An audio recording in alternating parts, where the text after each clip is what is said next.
Ready, start. Justice Sarang V. Kotwal at the Bombay High Court, while granting bail to the actress Riha Chakravarti, has dealt with in detail the aspect of the case as to whether all the offences under the NDPS Act are non-bailable para.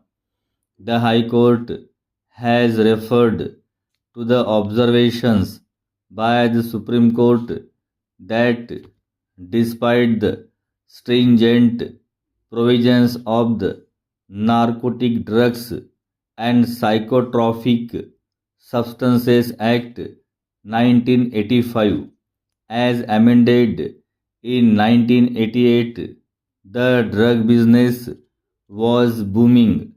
Addicts were rapidly rising. Crime, with its role in narcotics, was galloping, and drug trafficking network was ever growing para.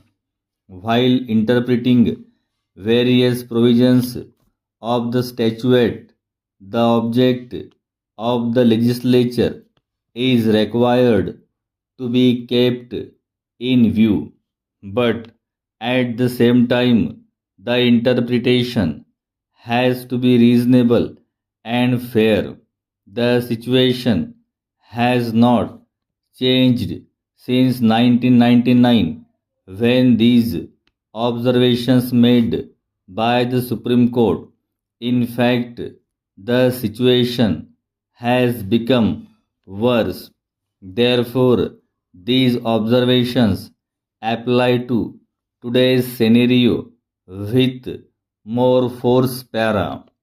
It was argued on behalf of the applicants that the judgment in the case State of Punjab versus Baldev Singh 1999 6 SCC 172 was delivered 21 years ago in the year 1999, and thereafter there was further amendment to section 37 in the year 2001.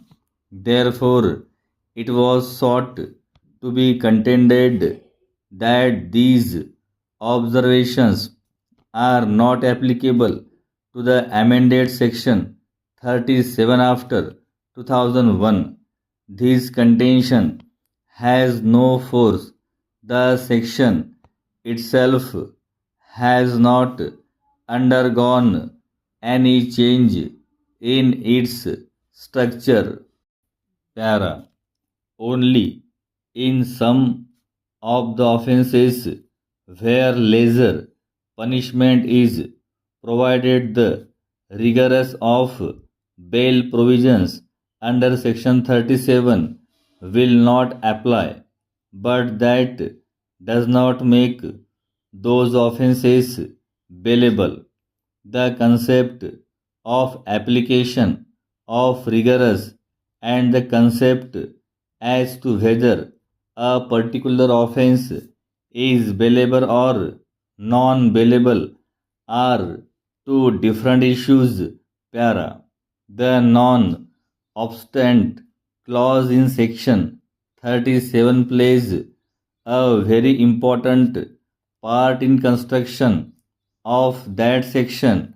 Originally, in the year 1985, this non-obstante clause operated to exclude the provisions of CRPC only, to make all offences cognizable. At that point of time, section 37 declared that all the offences were cognizable, notwithstanding anything contained in the CRPC in the year 1985. The applicability of the schedule to CRPC was not excluded for the first time in the year 1989 when the amended provision of Section 37 was brought into force. The bail provisions of CRPC were brought under the non obstante clause of Section 37 para. The High Court addressed to the following questions while deciding this application for bail.